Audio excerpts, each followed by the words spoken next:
Hey, this is Darren from Property Prosperity. I just sold a house the other night, and the people that bought it, they're not going to move in for another year or so. They're just going to save up a bit more money before they move in. So they were going to rent it out in the meantime, and they asked me the question of whether they should manage the property themselves or whether they should get a rental agent to manage it for them. So I figured since I answered their question, I should answer that question for everybody. So I thought I'd give you my feedback on what my thoughts were. I suppose for me, it comes down to three things. The first thing to consider is the time factor associated with managing the property yourself. The second thing is the cost factor about managing it yourself. And the third thing is, do you want to deal with the hassle at the end of the day? So, hey, Gregory, thanks for joining me. So as far as time factor comes into it, depending on the tenant, basically. So initially, up front, you want to make sure you put the time in to get a really good quality tenant. You want to put the time in to make sure you ask all the right questions. Fortunately, nowadays with technology, you can actually, there's forms you can subscribe to that'll let people go in there and log all their details in when you advertise your property. Obviously, then you have to do open inspections where people come and check out the property. One little tip, which is sort of unrelated to this, but my advice to you is if you are going to be renting out your property, try and make it look as nice as possible in the advertising. So just like when you're trying to sell a house, you want to try and present it as well as you possibly can. With your renting a house, you want to do the same thing. The better it looks, the nicer it looks, the nicer people are going to attract it to the property, I suppose. My logic is, nice people like nice houses. So the nicer you can make the house look, the more chance you're getting a nice person. What you want someone that really cares about the house. You want someone that cares what their friends think at the end of the day, because if they care what their friends think, they're less likely to have a barbecue in your lounge room or something like that. So you want someone that really wants to look after the house, and generally you'll find those sort of tenants are probably willing to pay, hey Gregory, a premium for the property, so to rent the property too. So as well as getting a better quality tenant, you're also going to get higher rent as well. So that's my first, that's my little tip, unrelated to what I'm talking about, but basically, just try and present the property as nice as you possibly can, in the photos particularly, because that'll get the nicer people to come and have a look at it. So even if you have to pay a few $100 to get some quality photos done rather than just doing it in your mobile phone, that would make a big difference. So back to my first thing, the time factor. So yes, you're going to have open inspections. Again, the better you present the property, the better you market it, as far as, really good quality photos. Put a plan in there. It amazes me the number of times that, if you're looking at a rental property, they don't have a plan in there. And people are lazy nowadays. People don't want to get in their car, driving around, looking at a whole pile of rental properties. So just by having good quality photos and having a plan in there makes it so much easier for people. They can then decide, yep, let's get in the car and let's check this out. So you're going to get a lot more people because they haven't just excluded your property because it may have some benefits they didn't expect. So time factor, yes, present the property really well. You're going to have some open inspections. Then you're going to be interviewing some people, hopefully narrow it down. You'll then have to call their references. So you might have a work reference just to check they've got a job. They might have some previous rental references to see that they were nice to their previous landlord.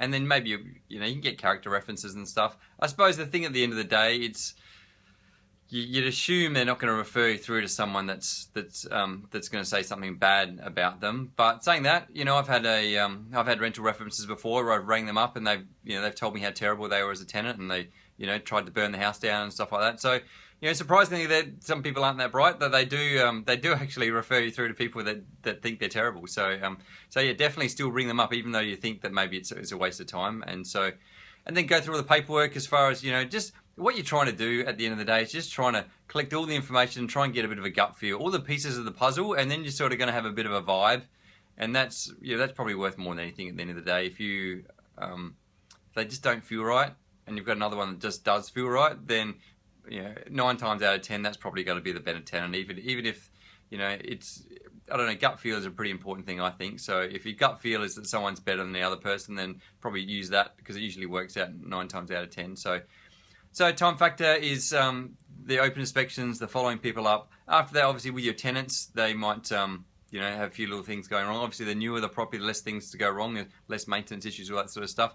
And then what you want to do is just set up a direct debit, so you're not going around the house and collecting cash or something every week. So have it automatically come in your account. And the key is just to keep an eye on that, so it just comes across. Hey Rob, thanks for joining. So it comes across really quickly. Keep an eye on making sure if it doesn't come across, you ring them up straight away and remind them. You don't want them getting behind your rent, because the more they get behind, the less chance they're going to try and catch up. and that's when this creates this uncomfortable situation where, you know, they don't want to talk to you and you don't want to talk to them, or you're trying to hassle them and they're not answering the phone. So and then just go out there and do quarterly inspections. So and that's pretty much it. The key, I suppose, is trying to get a long-term tenant that's going to be in there forever, and then treats it like your own house, which is, you know, harder than it sounds sometimes. So that's the time factor. The cost factor, to be honest, the cost factor, I don't think that's big of a deal. You know, it's really just a matter of just weighing up how valuable your time is and what else you got to do with your time. So obviously, if you're unemployed or you're on a pension, you're you know, retired or whatever, then you've probably got a lot more time. You probably enjoy something to do, driving around someone's house and checking out what they've been up to. But for most people, they're pretty busy. They don't really have the time. So, you know, if you're giving away a portion of your rent to get someone else to deal with all the hassles and follow everything up and do all this sort of stuff up front, then, you know, it's probably worth it. So again, I wouldn't probably focus too much on the money factor. Shop around. They have different rates and charges they all charge. Sometimes what they do is they charge a percentage. Sometimes, you know, 8% or 6% or 10% or 12%, depending on the agent. And then what they do is they also charge you for just for different things along the way. So some charge you a lesser percentage commission, but then they charge you more for other things along the way. So at the end of the day, everyone has to make money, so they're all probably going to charge about the same. So I've got a question here from Asli Khan. How often for an inspection? Generally, the norm is every 3 months, so quarterly is the norm. So I think you'd be a bit of a stalker if you went around any more than that. Really, what you want to do, you want to find a tenant you don't have to go and check it at all. If you've got a tenant that you're so confident in it, they treat it like their own home.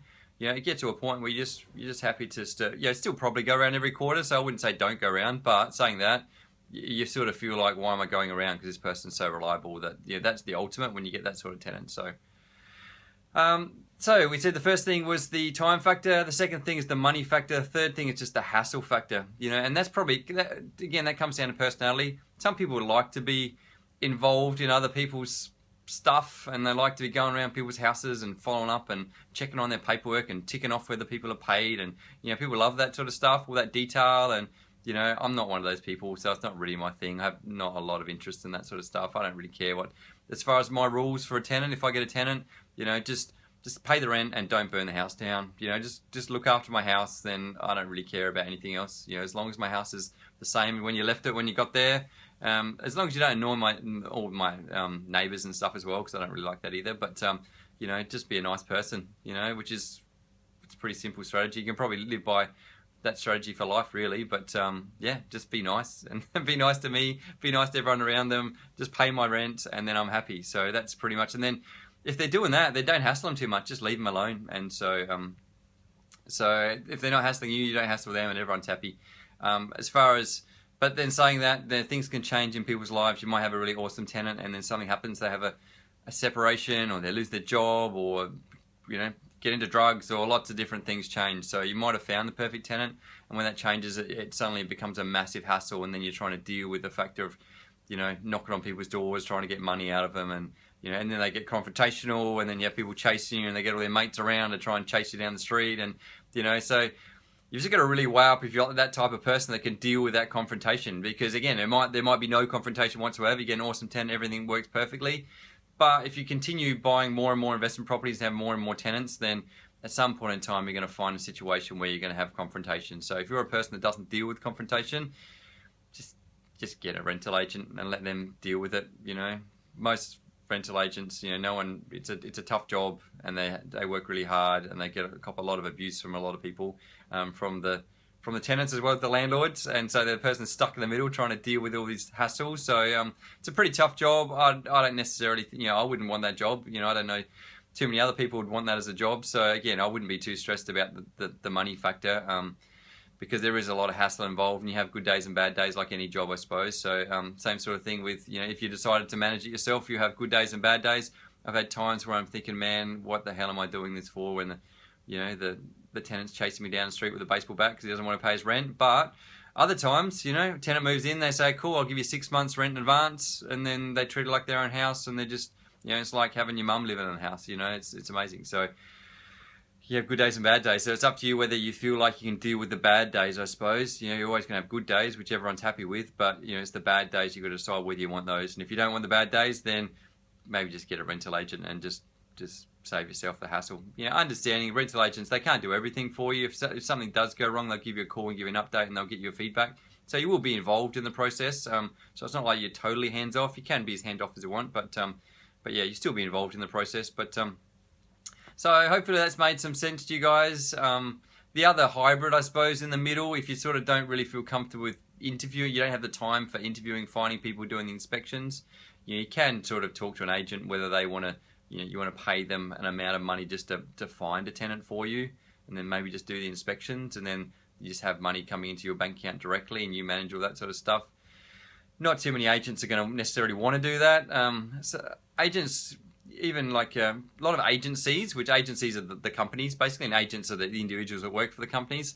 They agencies like to have what they call a rent roll, like managing a whole pile of rental properties, as well as a sales division, because cool thing about a rent roll or managing rental properties is they just have consistent income coming in. They get paid. It's only a small amount each month. They get paid as a percentage of whatever the rent is. But the cool thing is that's happening every single month and on quite regularly, you know, for as long as they have that rental property. Whereas sales, you get paid big chunks of money, which can be really awesome. But then if you don't make any sales, you make no money. Whereas the cool thing about being a rental agent is you've always got money coming in. So cash flow wise, it's really good. So generally you'll find most agencies will have a sales division and a rental division, and then they work in together, and they usually works good for their clients and for themselves as well. So hopefully that's made sense to everybody. Thanks, Gregory, for my saying I'm a nice guy. That's really cool. And so, yeah, if you like what I said, then click on the like button. I saw someone did that, so thank you. And if you think someone else might get some use out of this, then click on the share button, and hopefully they'll get some use as well. If there's a question or a comment you'd like to make, then like these other people have done, you can put a comment in the comment box, and then I'm happy to answer any questions. And I really appreciate your feedback. That's really cool too. So thanks, guys, and I look forward to talking to you next time. Bye.